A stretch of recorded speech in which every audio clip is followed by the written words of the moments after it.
Hello, everybody. It's Joe Stewart, Vice President, Governmental Affairs, Independent Insurance Agents of North Carolina. It's the top of the hour. And just to add some excitement to today's webinar, I'm actually at the state legislative building right now. You may hear a little bit of the noise in the background behind me, but it ended up that I had committee hearings just before this and right after this. So had to wedge in this webinar between those two. And we'll go ahead and get started. I did want to say, first of all, for those of you that are on the call getting the CE, there will be some polling questions that pop up a couple of times during the presentation. If you just make sure that you answer those polling questions, that's how we authenticate that you're actually participating in the webinar and thus qualify for the continuing education. So make sure when those polling questions come up, you answer those promptly. Just a few people on the call today. We'll record this session, of course, and then place it on our website. As you can see, we've created a special web page on our website, iianc.com/2024 elections. That contains all of the information and materials we provide to our members throughout the course of the election year, just to keep you informed and aware of things that are going on in the election cycle. This year, we'll make sure you're an informed voter and you're engaged on issues that would matter ultimately. People in elective office make the decisions on taxation and regulation that impact independent agents. So we want to make sure you're fully informed and aware of where we are on all of the various races taking place in this year's election cycle. First, I want to thank those of you on the call that are contributors to our political action committees. IPAC, the state political action committee, supports legislative candidates aligned with us on key issues important to the independent insurance agency business model. Thank you for your support of that. We also encourage support of our federal political action committee, what's run by the Big Eyes InsurePAC. And we have a action fund, which is a way for agencies that want to contribute to the advocacy efforts that we do. IPAC and InsurePAC by state and federal law require contributions to be made using personal funds. But Action Fund, IIANC Action Fund, can accept contributions directly from corporations and businesses. So if your preference is to support IIANC's advocacy through a corporate contribution, that's possible through the Action Fund. All the information that you need to make a contribution to any of these three entities is available on our website at iianc.com/PAC. All right, without further ado, looking at the election cycle. In North Carolina, we have on the ballot this year a presidential and gubernatorial contest. No U.S. Senate race, just in the cycle of the 6-year terms of our 2 United States senators. There are every now and then elections where neither one of those terms has expired. So no U.S. Senate race in North Carolina this year. We are clearly considered a battleground state for the presidency. We'll talk a little bit more about what that means. But because we're such a competitive place and because the governor's race here is considered to be so highly competitive, we're likely to see a lot of outside money, hundreds of millions, 6, 7, maybe $800 million of outside spending on various political and campaign-related activities in the state of North Carolina. Of our 10 Council of State Governor, Lieutenant Governor, and 8 other statewide executive branch offices, 5 are open seats, and a little bit of an asterisk there. We'll talk a little bit about why that is. Some recent appointments, so the person running is technically the incumbent, but they've never run for that office before. We'll talk about that. And then, of course, 4 of our appellate court races on the ballot, 1 state Supreme Court seat and 3 Court of Appeal seats on the ballot. And then all 14 of our congressional districts and 150 state Senate and 120 state House seats all on the ballot. All of those congressional and state legislative with new district maps from the previous election cycle. Lawsuit required the legislature redraw what were the districts that these incumbents ran in 2022. So all new maps in those races. All right, looking at the polling, of course, the presidential contest casts a long shadow over the rest of the elections in North Carolina. National polling shows Donald Trump with a slight competitive advantage over Joe Biden. The poll that I show here on this slide includes the other party candidates running for president, what's called the 5-way test, because there's 5 candidates total. In the 2-way contest, a head-to-head matchup just between current President Joe Biden and former President Donald Trump. The margin is slightly greater for Donald Trump, so there's a little bit of a reduction in that margin as a result of third-party candidates being considered. Right now, the most significant of those is Robert F. Kennedy Jr., as you can see on average, polling about 10%. In American political history, with a few exceptions, and only a few, third-party candidates tend to poll somewhere between 10 and 15% this far out, 6 months out from the presidential contest. And typically, those numbers tighten as we get closer to Election Day in November. Just voters deciding at this point, they're telling a pollster they're voting for somebody other than either the Democrat or Republican because they want to think about it, or they're angry at the two candidates, or for whatever reason. But as it gets closer to election day, many of those voters sort of recognize that maybe voting for a third party candidate is in effect throwing away their vote, since it's not likely a third party candidate could win. But those numbers right now hovering around 10% for Robert Kennedy. Now, in the three-way race in North Carolina, there's not much public polling. I've seen some of the polling that candidates have done and are not widely available to the public. That's a pretty consistent number. Robert F. Kennedy polling about 8% in North Carolina. But looking at the average of polling in North Carolina in the presidential contest, Donald Trump with a slight margin over Joe Biden. If you remember the last two presidential contests in 2016 and 2020, Donald Trump won North Carolina by a smaller margin in 2020 than he did in 2016. But I think at this point, we are considered by most national political analysts to be leaning Republican in the presidential contest, but not so significantly as to not qualify North Carolina in terms of being a battleground state. But so that's where we stand in terms of public opinion on the presidential contest.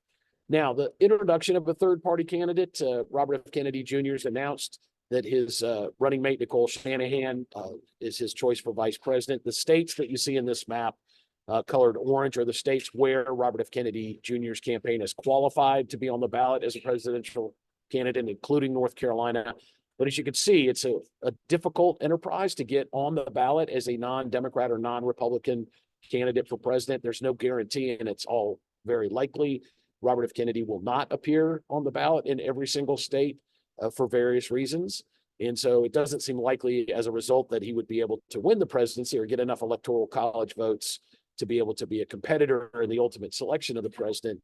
But why that matters, a third party candidate matters, may not be about the overall race for president, but the particulars in one of these very competitive states. And the example that everyone can remember is in the 2000 election between George Bush and Al Gore in Florida. Very close in terms of the outcome of that election. But if you look at all of the other third party candidates that were on the Florida ballot for president that year, you can see that almost 140,000 votes were cast for these various third party candidates. And the ultimate margin between Bush and Gore that year was only 537 votes. So does a third party candidate necessarily disadvantage either Donald Trump or Joe Biden as the mainstream party candidates? Well, in one of these key battleground states, it could make a difference. In Florida in 2000 is a good example. And so where there are third party candidates in that handful of truly competitive states in the presidential contest could be ultimately what decides the presidency. And at the end of the day, 5 or 6 or 7, depending on how you calculate it, the states that are considered battleground states in the presidential contest, the total votes cast that are the margin of difference between the two candidates could be fewer than 25,000 total. So we could have 25,000 people decide who the next president of the United States is. That's how close and competitive this race is considered to be. Now, this map shows the electoral college votes for each state. And basically, your electoral college votes are the number of members of Congress you have. So we have 14 members of the House and 2 senators, so we get 16. This is considered to be the characterization of the states where they may lean in terms of the presidential contest at this point. Nebraska and Maine are the only 2 states where it's not winner take all. In other words, in North Carolina, if you win the state overall, you get all 16 of our electoral college votes. So you can see from the calculation of totals here, 270 is the magic number. You have to get that many to win the electoral college to become president of the United States. If you consider in the battleground states and the various variation of that, it doesn't appear either Joe Biden or Donald Trump has the 270 at this point. Although looking at the electoral college maps, it does favor Donald Trump in terms of the states where he's doing better in terms of the polling at this point. We'll talk about that in a minute. But because North Carolina is considered one of those battleground states, we're going to see a lot of the 2 presidential candidates and probably a lot of Robert F. Kennedy and maybe some of the other third party candidates too. Rallies announced a number of initiatives. The chairman of the Democratic National Committee is in the state meeting with Democrats in Eastern North Carolina over the weekend. Donald Trump's announced he's going to be at the Coca-Cola 600 over Memorial Day weekend this weekend. We're going to see a lot of these candidates. And why that matters is the candidates running down ballot of that party will count on the enthusiasm that's generated among base party voters on the Democratic and Republican side. Seeing a lot of your presidential candidate theoretically helps keep your party's voters really excited about participating in the election. And so how that plays out going into the home stretch leading into the general election may matter a lot in some of those down ballot races. If for one reason or another, either Joe Biden or Donald Trump become less popular as a presidential candidate going into the final weeks before the election, that could impugn the ability of their party's candidates in down ballot races because of the diminished turnout of the base party voters. But it, again, as we said, it also means a ton of money is going to be spent in North Carolina, broadcast advertising, cable, streaming services, social media. We're just going to see a lot of presidential campaign ads throughout this entire election season. Recent poll New York Times came out with, these are the 6 considered battleground states. Donald Trump doing relatively well in all of those at this point. And again, that would be some indication of the likelihood that Donald Trump's campaign is perceived and portrayed as being the front-running campaign leading into the election. If these numbers hold, just politics being mostly about mathematics, if it looks like Donald Trump's likely to win the necessary number of states to secure the 270 votes in the Electoral College, that could dramatically alter the landscape and diminish the enthusiasm of Democratic Party voters leading up to Election Day in November. The opposite could be true if, for whatever reason, Donald Trump's campaign faltered and Joe Biden appeared to be doing better in these battleground states. The opposite could be the case. But again, not to belabor it, but the bottom line is here that it really is going to matter what we call the enthusiasm gap. Are your party's voters excited or not to participate in the upcoming election? And so that enthusiasm gap, the measure of that, will really make a big difference in trying to determine what the probable outcome is in November, especially from Labor Day on until Election Day. And so we'll be keeping a close eye on that. At the end of the day, it comes down to this, the criminal trials and other legal action against former President Trump. Does that diminish his support within the base of Republican voters around the state? Or are the issues that President Biden suffers from, the unrest on campus, the protests that have taken place, if the economy has a sudden setback, incumbents of both parties generally get blamed for bad economic conditions, even if they're not necessarily directly responsible. So that would be a factor. And then other global factors that may take place. Things, the war in Israel right now is a significant factor contributing to particularly young people and their perceptions around this election. So these are really simplistic ways to look at it, but it does come down to whether people are discouraged to vote for Donald Trump because of the legal action, or they're discouraged to vote for Joe Biden because of things that are taking place here in the United States economically relative to crime and criminal justice types of issues, or international affairs that people feel the president is not handling well. The conventions are set. The Republicans meet in Milwaukee in July, and then the Democrats in Chicago in August.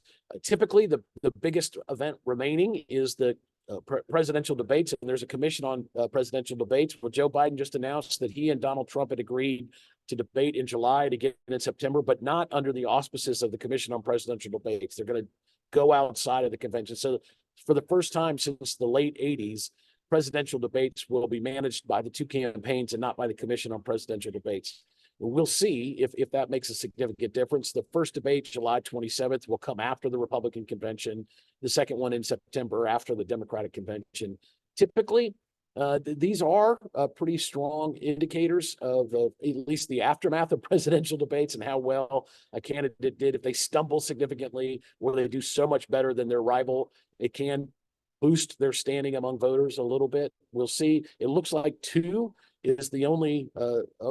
are the only two debates that we will see between the two candidates for president. The Commission on Presidential Debates had recommended 3, so two may be it. That may be all we get this year. These are the 10 candidates, I should say the 10 offices on the ballot, the statewide council of state seats, governor and lieutenant governor. And then the other down ballots, the office name underlined indicates it's an open seat race, meaning there's not an incumbent running in those. In the state auditor's race, you see Jessica Holmes' name. That's one of the ones that's asterisk. She was appointed to fill the unexpired term of Beth Wood, who resigned the office. And so Jessica Holmes is currently the state auditor. She just never has run for that office as a result of being appointed to it. And so is sort of a kind of open seat race, even though she is technically an incumbent. The superintendent of public instruction, Michelle Morrow, the Republican candidate, defeated the incumbent, Catherine Truitt. So that becomes an open seat race. Neither she nor Mo Green, the Democratic nominee, are currently in that office. So now it's an open seat race. Attorney General, Labor, also open seat races. But we'll see a lot of attention focused again on our gubernatorial contest right now. Polling shows Josh Stein with a little bit of a lead over Mark Robinson, even though Donald Trump, the prospective Republican candidate for president, is doing better than Joe Biden in North Carolina. Josh Stein, the Democratic nominee for governor, doing slightly better than Mark Robinson. We did have this in the last election cycle where there were clearly some voters that supported Donald Trump, the Republican candidate for president, but they also supported Roy Cooper, the Democratic candidate for governor. And so we may see a little bit of that occurring again in North Carolina. Two of the offices, there's a third-party candidate, state auditor. In agriculture, there's a libertarian candidate also on the ballot in those races. But I think one of the things we know, back in 2014, North Carolina eliminated what was called straight ticket voting. You used to be able to say, I want to vote for all of the candidates on one party's ballot or the other. And when we did away with that, I thought maybe there would be a greater number of people that drop off. They don't vote all the way down the ballot when they have to vote in each individual election, but that didn't happen. What happened is people go back and forth. And so we may see some mixed mash of results in our council of state in terms of the Democratic candidate, the Republican candidate. And of course, of significant interest to us is the insurance commissioner's race. Mike Causey, the incumbent Republican running for re-election for his third term. Natasha Marcus, a state senator from Mecklenburg County, decided to not run again for her state Senate seat and choose instead to run for insurance commissioner, who won a two-way primary there. And so they will face off against each other in November. You can go to our website. You can see their 2024 elections. We have recorded segments with the candidates from the primary. We'll do those again in the general election. Looking to have both candidates appear at Insure Expo, our trade show in September in Winston-Salem. I'm on the board of the Institute of Political Leadership, and we're making a case for the insurance commissioners candidates to be part of what we call the hometown debate series broadcast on Spectrum News. Candidates in these council of state seats, hoping to get those lined up with the insurance commissioner's office as well. It is hard to tell at this point what are the considerable factors to watch in terms of the insurance commissioner's race. One of the dynamics, of course, in this particular office, voters have a tendency to focus on their relative experience in the near term on an insurance premiums basis. When Wayne Goodwin lost to Mike Causey in 2016, there had been a spike in rates on the coast, and that contributed a little bit to Wayne Goodwin's receiving fewer votes than other Democrats on the statewide ticket that year. There may be some of that challenge for Commissioner Causey this time because of what's going on North Carolina's coast. Again, there's a certain amount of benefit that you get for being an incumbent. Just more people know your name because you've been on the ballot. Commissioner Causey's run several times before he ran successfully in 2016, and so probably has a competitive advantage over Senator Marcus in terms of name recognition. But this is definitely a race. I think it's important for us to provide a lot of opportunities for our members to hear from these candidates, and we'll keep you posted on any particular developments that we hear in this race as it heads down the home stretch leading into November 5th. All right, a little bit of an assessment. This isn't intended to be some indicator of what's likely to happen, but a good prospective indicator of what the various outcomes might mean for us as an industry and as an association. I got sort of the chutes and ladders to look at this. We could have, this is the state legislative building. It's not the governor's mansion in this picture. It's the Tryon Palace in New Bern where the colonial governor lived, but I think it's a prettier structure than the executive mansion in downtown Raleigh. And then of course, the Department of Insurance, who the commissioner is. All right, it is possible that we get an elected Republican majority in the General Assembly. And again, we'll talk about that in a little bit. It's very certain, I'd say at this point, that Republicans retain control of both chambers of our state legislature. The one question seems to be whether they reach what are considered to be supermajority levels, in effect having enough Republicans to be able to override a gubernatorial veto on a party line vote. So 30 in the Senate and 172 of the 120 in the state House being those numbers. So we could end up with a Republican majority General Assembly and a Democratic governor and a Republican commissioner for insurance. If it's not supermajority, and this would be the indication of supermajority. Enough Republicans are supermajority. If it's not a supermajority in the legislature and it's a Democratic governor, that means that very little will get done. The Republicans will not have the ability necessarily to overturn a governor's veto of their legislation. A governor would have a very hard time getting in. A Democratic governor would have a very hard time getting any of their initiatives passed by legislature of the opposite party. But if it's supermajority levels, then the fact that the two bodies are held by different parties would be meaningless. That the Republicans could, in effect, pass any legislation knowing full well they could override a gubernatorial veto on a party line vote.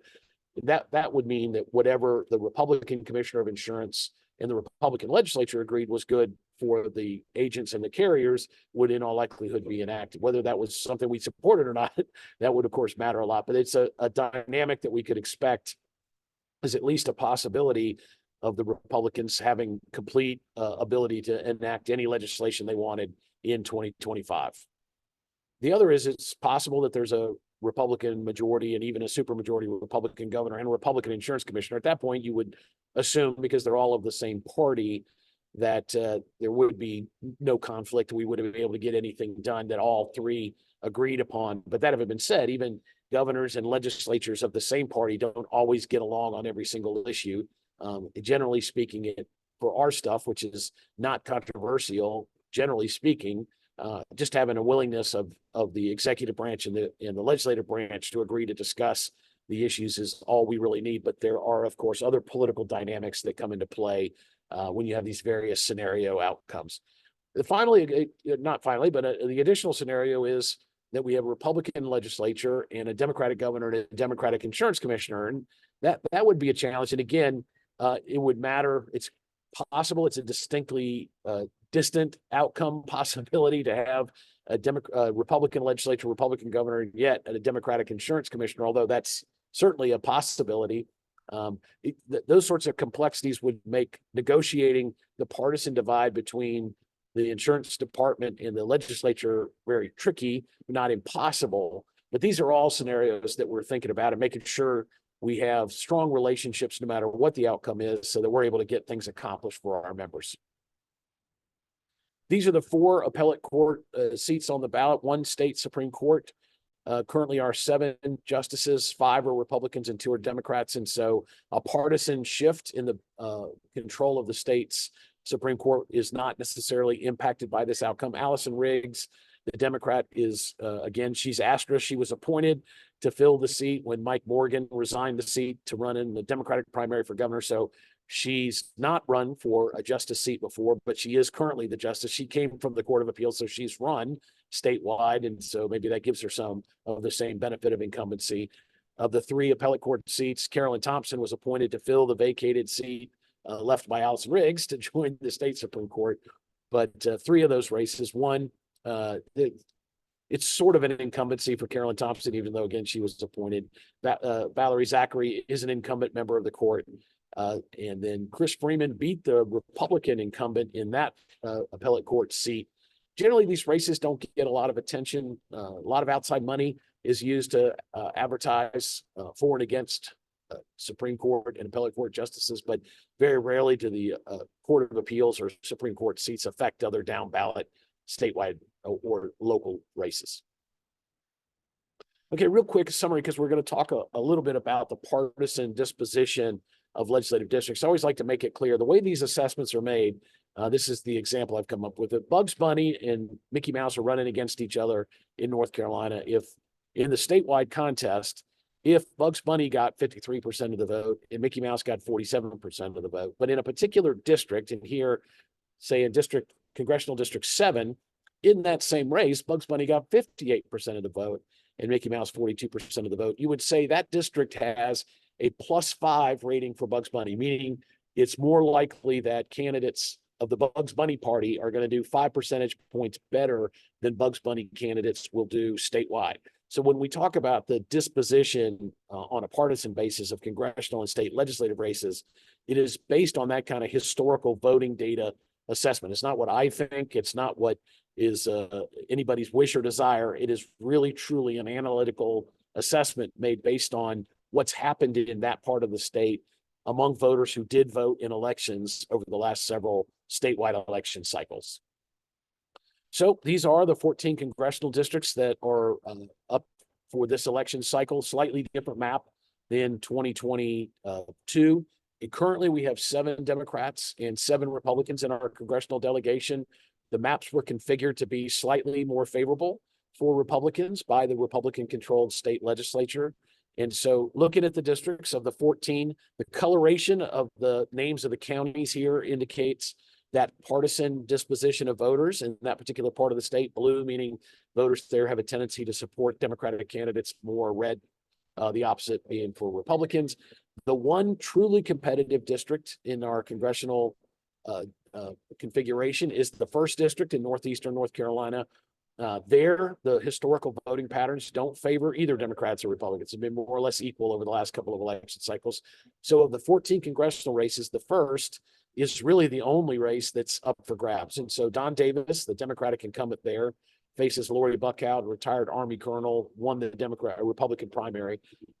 That is the one race in North Carolina's configuration. These others, there are races on the ballot except for one, but it's all likely that they're going to support, those districts are going to support, as they have historically, one party's candidates over the other. So you go down the list there. In the 6th district, only that one, Addison McDowell was in a runoff in the primary, and his opponent, Mark Walker, dropped out. So there is no Democrat running in that district. So Addison McDowell is the only name that will appear on the ballot in November. And so Addison McDowell, very likely at this point, unless something traumatic happened and a lot of people decided to write in someone else's name, Addison McDowell will be the next member of Congress in the 6th district of North Carolina. The rest of the 14 seats, again, it's the only of the Republican leaning districts that doesn't lean significantly Republican is the 11th. And it does lean, I would say, enough Republican at this point to assure Chuck Edwards reelection. Of course, something could happen that changes that, but it seems likely Representative Edwards will get reelected there. The only other 2 that I'll mention, there was a runoff in the 13th district. Brad Knott beat Kelly Daughtry. She, as the Republican, had dropped out of the race, said she wasn't going to actively campaign, even though her name was on the May 14th primary runoff ballot. Brad Knott will very likely go on to win that race. And then current House Speaker, State House Speaker Tim Moore, deciding to run for Congress in the 14th district. It includes his home of Cleveland County, in a district very strongly in favor of Republican, likely to go on and be a member of Congress, leaving the State House after 20 years of service there. State legislative districts, the state Senate 50, and then 120 state House districts. You can see all of the districts across the state in these maps. Now, this is using the same partisan voting performance data that was used for the congressional districts, and it indicates the relative partisan disposition of voters in each of the state Senate and state House districts. So the bottom line here is to get the supermajority numbers of the districts where a Republican is likely to win office because of the historical voting pattern there. Republicans have assurance of about 29 seats in the state Senate, so would need to win one more of all of the other categories of district in terms of partisan ratings to get to supermajority. For Republicans in the House, they would need to get 3 to pick up the necessary 72. Now, anything can happen. As you can see, I've indicated in these districts, particularly in the House, you see in the lean Republican column, there are currently 2 Democratic incumbents in districts that lean Republican, districts that they won last time, even though the district lines were slightly different. They still were able to win in a district that typically supported their opponent's party's candidate more. And the pathway to getting to 72 is a little trickier on the House side for Republicans than it is for the Republicans in the Senate. And so if there is not a supermajority, it's likely to have been a result of House Republicans not getting to 72, more so than Senate Republicans getting to 30. And again, this is not anything other than the assessment based on the historical voting patterns and what we know about the candidates in the various races. Bottom line, Republicans very likely to retain the majority. The real question in this election cycle, and again, it'll depend somewhat on these up ballot races for president and governor. Are there enough legislative districts that a Republican wins for him to get to supermajority? We have 5 agents that are running again for the state legislature. We had 6. John Bradford decided not to run again for his House district in Mecklenburg County, instead to run for Congress, was unsuccessful in that Republican primary, and so will not be returning. So we'll have 5, 1 in the House and 4 in the Senate. Looking at the ratings of their districts, I'd say feel pretty confident all 5 of our agent legislators, all of whom are Republicans. And I get that question from time to time. We are actively interested in any Democrats or Republicans among our members that want to run for the state legislature. It just so happens that all 5 of the current members in the General Assembly are Republicans. It's not to say that we wouldn't want Democrats. In fact, we would love to have some more agents of both parties running in state legislative races. So if you're interested, let me know. We'll start to plot a course for you getting elected to the General Assembly. But I feel pretty confident all 5 of our currently serving IIANC members will be coming back in the legislature in January of 2025. Now, these are the Senate districts that are the most competitive of those races that Republicans need to win to get to supermajorities. Probably there's 2 or 3 here, most notably Michael Lee, an incumbent Republican senator from New Hanover County down in Wilmington, is the most competitive of the races. You can see Lisa Barnes in a district also it slightly favors Democrats, but is considered a toss-up, not really a significant enough favorable. And again, that rating of D+2 or R+2 or D+1 is based on the historical voting patterns in those parts of the state. But the yellow coloration there indicates open seat races. But I'd say looking at these, I think the Republicans are in a better shape looking at candidates and opportunity and where in the state those particular districts are. I think the Republicans are pretty likely to get to supermajority numbers on the Senate side.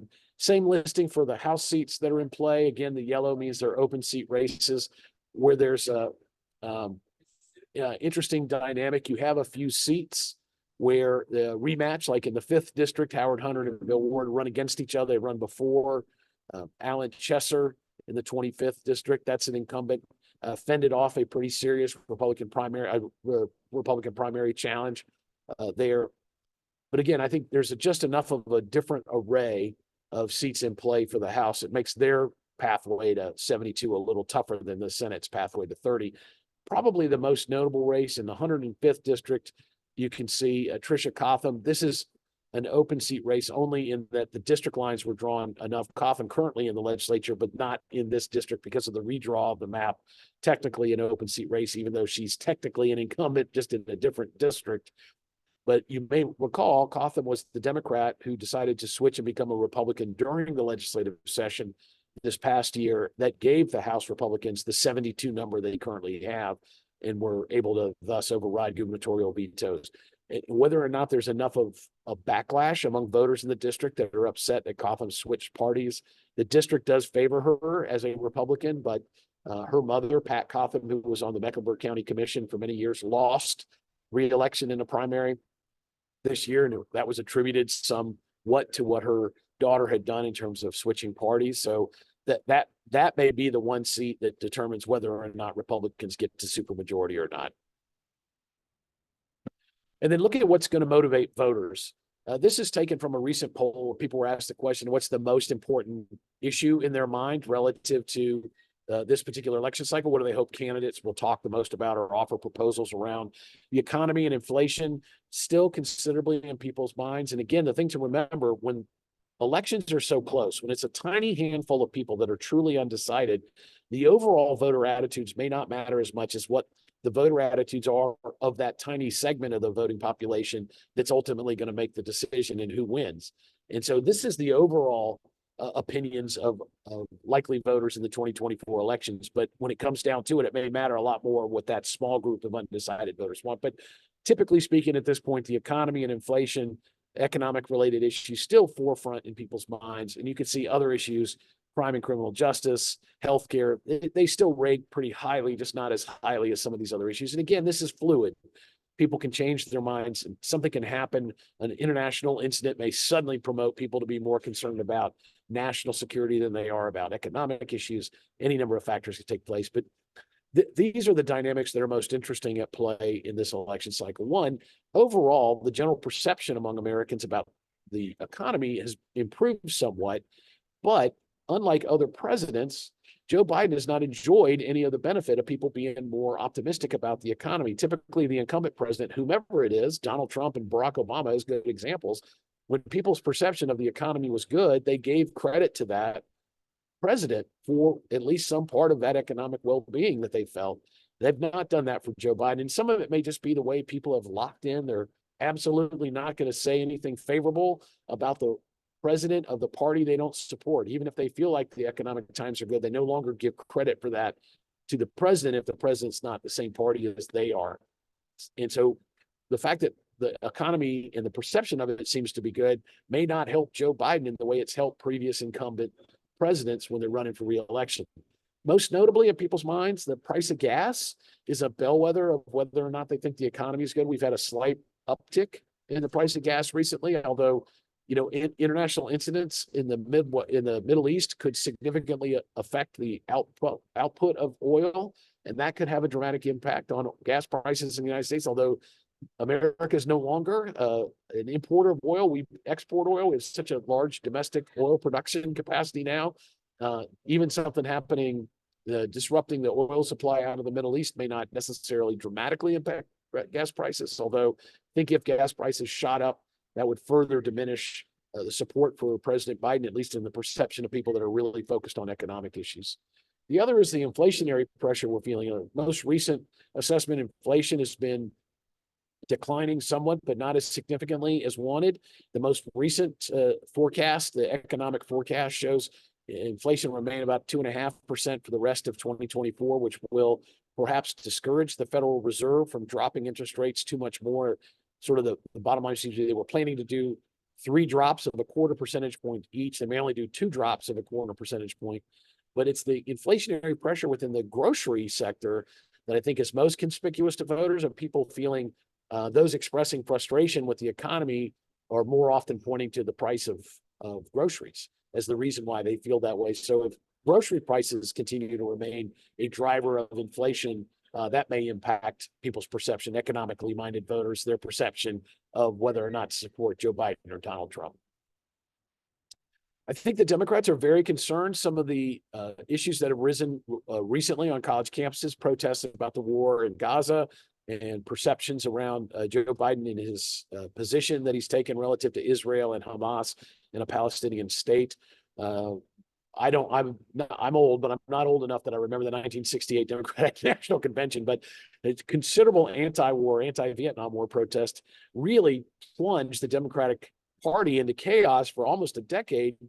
Just that one poorly handled set of protests outside of the convention in Chicago. And Democrats, again, in Chicago, I think Democrats have historically struggled anytime voter attitudes significantly shift to crime and criminal justice issues. And a lot of high-profile protesting around the Democratic National Convention this year might exacerbate that. I think anytime that voters have a tendency to shift away from economic issues to focus on crime and criminal justice and law and order types of issues is making things harder for Democrats at a statewide level, or at a national level as well. Again, the opposite being true, I think if the focus on issues supports things like education and Social Security programs that are considered to be more likely to be handled well by Democrats, those favor the electoral outcomes of Democrats. The opposite being true, Republicans do better when it's economic issues and crime and criminal justice issues. So I think for the Democrats, there's a serious concern and not wanting their convention this year to turn into a platform for shifting voter attitudes away from what the hopeful strategy of the Biden campaign is, and that is that people begin to come to see that the economic well-being of the country is at least in some part due to Joe Biden. Young voters, a big part of this. We've had record turnouts. Generally, younger voters don't vote in the same numbers, even though it's a larger segment of registered voters than older generation Americans. They don't participate. Younger people don't at the same rates as older people, and so they're underrepresented in the actual voting population. We'll see if it's enthusiastic. It appears in some national polling on these issues of Israel and Gaza and the Palestinian state, younger voters expressing less support for Joe Biden around that particular issue. But the fact that both of the main party candidates are old could affect young voters in their enthusiasm for even participating in this election, just because they don't feel either candidate's really relevant to them because they're so much older An interesting dynamic is taking place among younger voters. This is from some recent polling. Younger women have a tendency to be slightly more liberal in their ideological disposition than they have been historically. You can see in the chart there on the right, younger men remaining more or less consistent in terms of their ideological disposition over the last couple of decades. And this may be around reproductive rights issues. And if younger women voters are more energized and enthusiastic to turn out and support the Democratic candidate for president as a result of that, it could be significantly important for Joe Biden's campaign in some of these battleground states if that dynamic emerges. But so far, the polling seems to show young voters just not as enthusiastic about this election as they have been the last couple of elections. And so we'll just have to wait and see. Okay, real quick summary. Then is North Carolina battleground? Yes, absolutely. In the presidential contest, I think at this point, it seems pretty likely Donald Trump wins North Carolina for a third time, probably by a relatively close margin. But it's going to be close enough. I think the Biden campaign will remain active and participating here and engaged and present, spending money in the hopes that there's a way to turn the tide on the electoral college map by an upset surprise victory in North Carolina. And again, a ton of money coming into North Carolina because of that. And even our gubernatorial contest, likely to be very competitive between Josh Stein and Mark Robinson. Probably fewer than 50,000 votes, maybe even fewer than 25,000 votes separating those two races. Ultimately coming down to, in all likelihood, the final few weeks of the election and who has a competitive advantage there. Then again, the only thing certain about elections is that there's a relative amount of uncertainty. God forbid, I would not want this to happen, but we could have something happen domestically, particularly a cyber crime, which is seemingly a greater peril that we face now as a nation. Less likely to have an event like 9/11, more likely to have an event where hackers take over a water system in a major metropolitan area and people are not able to get drinking water for some period of time. The civil unrest and the disruption to the economy that could cause might ultimately come to fruition in a way that causes voters to want to support one candidate or the other.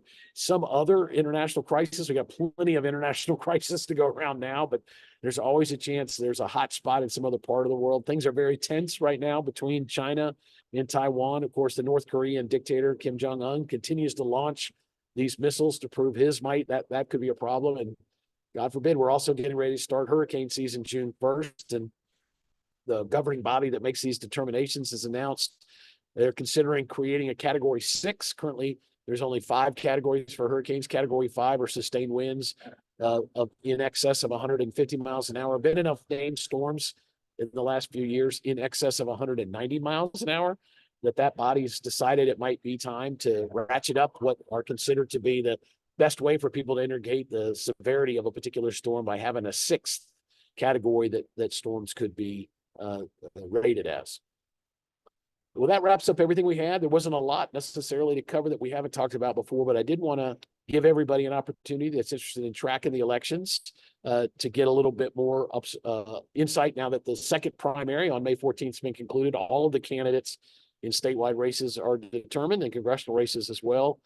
We may do another one of these right after Labor Day, sort of that home stretch of the election, just to make sure if there are any updates or other bits of information that we want to convey. Again, we're recording this and we'll put that on our website so that folks that weren't able to attend today in person will certainly be able to view it and get this update as well. And I'll include that link in this week's Raleigh report, the Friday report that comes out every week when we're in the legislative session, just in case anybody wants to catch the information and watch it over the Memorial Day weekend. But I'll open that up to any questions or any clarifications for anything I presented. I know it's a lot of information. I try to get through it quickly out of respect for your time, but I'm glad to answer any questions anybody might have.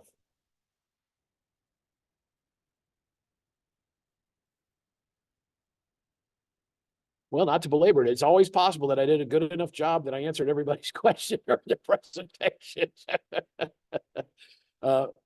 Unless there's anything else anybody wants to hear, we'll wrap things up and give you a little time to go get some lunch and enjoy the rest of your day. Thank everybody for taking time today. And again, appreciate everybody's support for our political action committee, both at the state and federal level.